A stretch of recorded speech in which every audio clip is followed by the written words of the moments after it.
The Porsche Taycan is probably the best electric car you can buy right now, and this Taycan 4S, though not the fastest one in the range, is arguably the best of the bunch.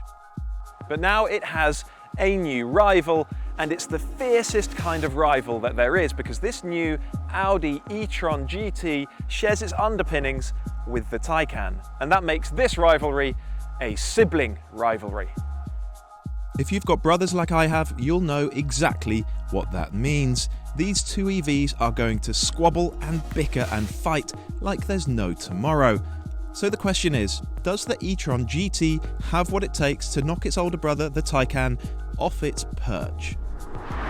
The 4S ordinarily has 530 horsepower on overboost, but this car has the optional Performance Battery Plus, meaning its two motors develop 571 horsepower while using launch control. The upgraded battery costs £3,900. Weighing 2,220 kilograms, the 4S will slingshot itself to 62 miles per hour in 4 seconds. Porsche says it'll manage 288 miles on a charge.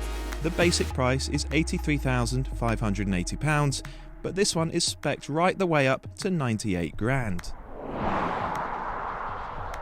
The e-tron GT starts at 79,900.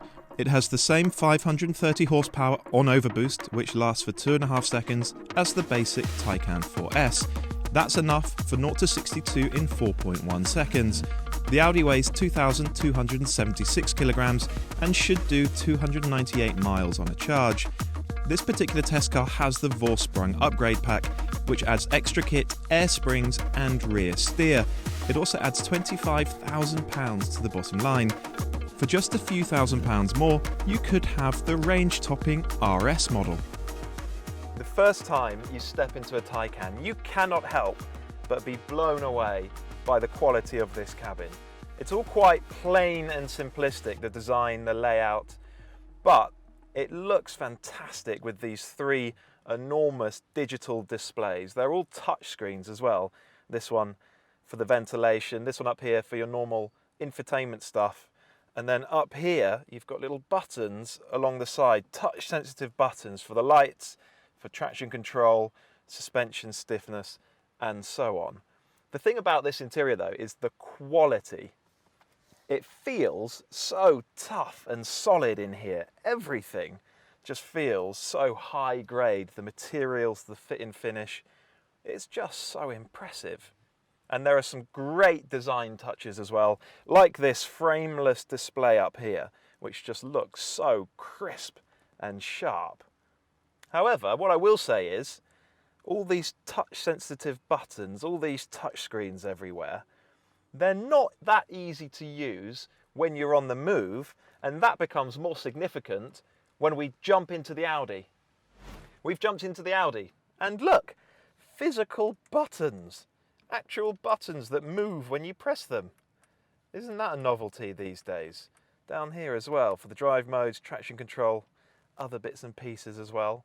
These are just so much easier to use when you're driving along a bumpy road. Of course, it's got a touch screen as well. Only one though, a digital display in front of you. It's a good quality cabin, this one. I don't think the material quality is quite up to Porsche Taycan standards, but it's not bad. The thing is about this cabin is it's very familiar Audi fare. I think if you've been driving any other high-end Audi for a few years, all of this stuff is just going to be so familiar.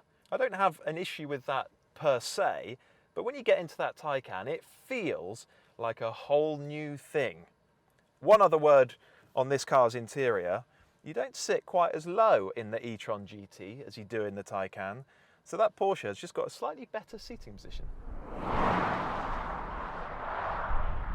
We'll start off in the Porsche Taycan, and first things first, I just want to explain why I think this 4S is the best model in the Taycan lineup. It doesn't have the crazy power of the Turbo or the Turbo S. The Turbo S has got almost 700 horsepower. This one's got just over 500 on overboost. And the thing is, it feels like plenty. You put your foot down and the car just shoves you into the back of the seat. It just squashes you backwards. It feels really quick. I can't really understand why you'd want more performance from your electric car. Plus, you get a bit more range from this 4S than you do the turbo models, and it's a lot cheaper. It just seems like a win-win, doesn't it? So what is this Taycan 4S like to drive? Well, it's just so impressive. It's supreme as a luxury car. It rides beautifully. The air suspension just absorbs lumps and bumps in the road surface, so you never get beaten up. But then the body is always flat and level and composed, so your head's not getting tossed about. You don't feel like you're getting chucked about the place at all. It's just so relaxing. It's also really quiet in here. Wind noise, road noise, both suppressed so well. All of that means that you've just got such a brilliant luxury car. However, this Taycan 4S is also just unusually good to drive. It weighs more than 2.3 tons. It's a heavy old lump, and yet it's really good to drive. There's good body control, there's excellent grip, really strong grip, so much grip to lean on. Of course, traction is mighty as well, and it feels pretty agile. I think the most impressive thing about this Taycan, for me, is the way it steers. There's a crispness and accuracy to it, a precision. There's a sense of connection even. I suppose the highest compliment I can pay this car's steering is to say that it steers like a Porsche. What else have we got then? Well, there's a consistent and reassuring brake pedal.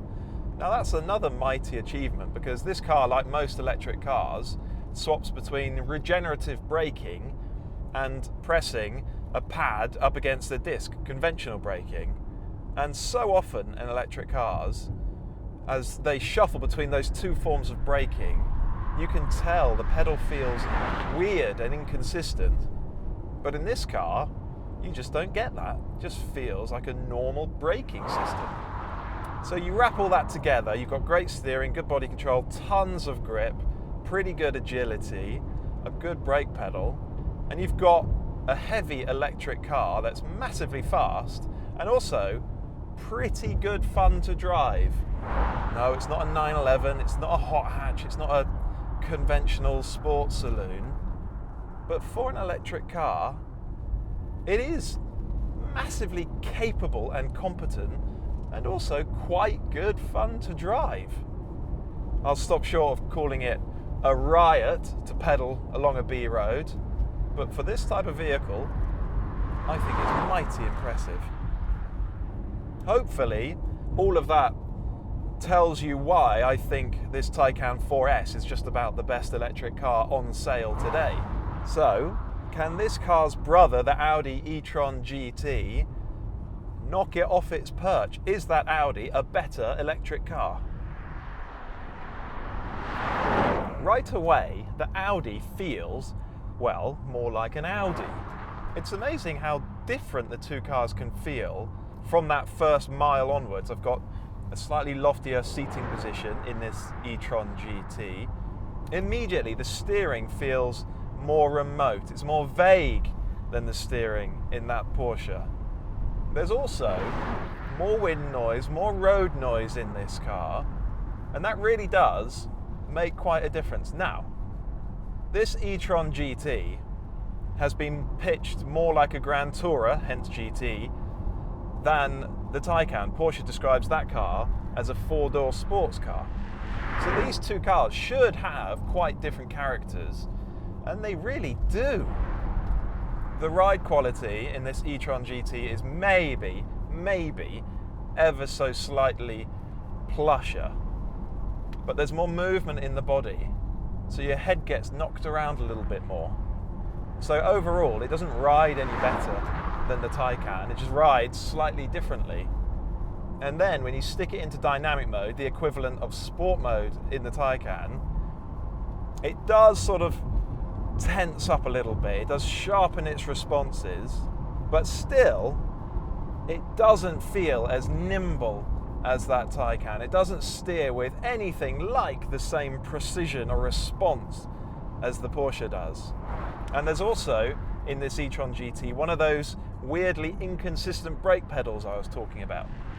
It feels every bit as fast as that Taycan. It really gets going. Again, more than 2.3 tons. So it is a bit of a monster in that sense. But put your foot down, you get immediate response.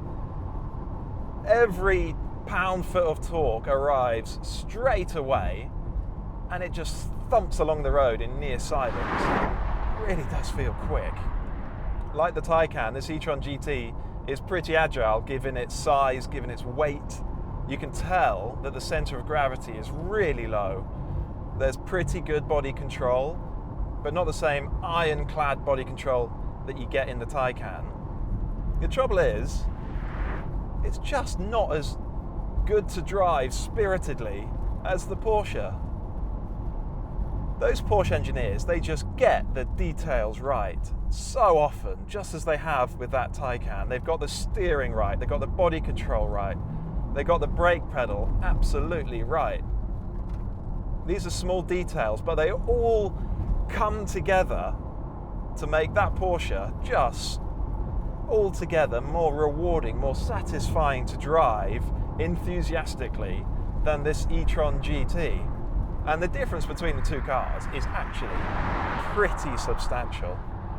You really feel it when you dive into a corner. You'll be hard on the brakes in this e-tron GT and the brake pedal will feel odd, and then you'll tip it into a corner, and rather than that reassuring sensation that you get right away in the Taycan, in this one, your stomach does a little flip because you don't feel anything through the steering wheel.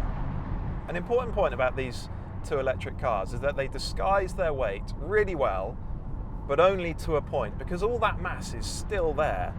You really feel it when you're hard on the brakes into a corner and the car's squirming, and you really feel it when you thread it through a series of bends quite quickly, and it just can't keep control of its masses, and that makes you back off, and it means you don't much fancy sticking it into a series of corners again. Good though this e-tron GT is, and I think it's a very impressive car in its own right, for me, it's just not quite as good as that Taycan. It's not a better long distance or everyday car, and it's certainly not better to drive quickly. And that brings me to what I think is quite an important point. I think lots of us, me included, worried that all these electric cars that share underpinnings, share the same powertrain, the same basic chassis, would actually just feel the same. They'd only look different and have a different cabin. In fact, these two cars, the Taycan and the e-tron GT, demonstrate that there's still so much work that has to be done to fine-tune the handling, the ride, the steering, the brake pedal, the major controls, all that stuff. And depending on how you tune them, you can end up with one car, or you can end up with a really quite different car, just as the e-tron GT and the Taycan are. I find that really reassuring. In fact, the point is, I suppose, when two cars share an electric powertrain, the chassis tuning becomes even more important, because that's how manufacturers are going to distinguish their cars from somebody else's. Two brothers who don't look very much alike, and despite their genetic similarities, are also very different in character. In just about every meaningful way, the Porsche is better to drive. Crucially though, the Audi is a very capable machine in its own right, and if you happen to prefer the way it looks, that's reason enough to choose the e-tron GT over the Taycan. But that isn't what I would do. Remember to give this video a thumbs up and make sure you subscribe to the PistonHeads YouTube channel.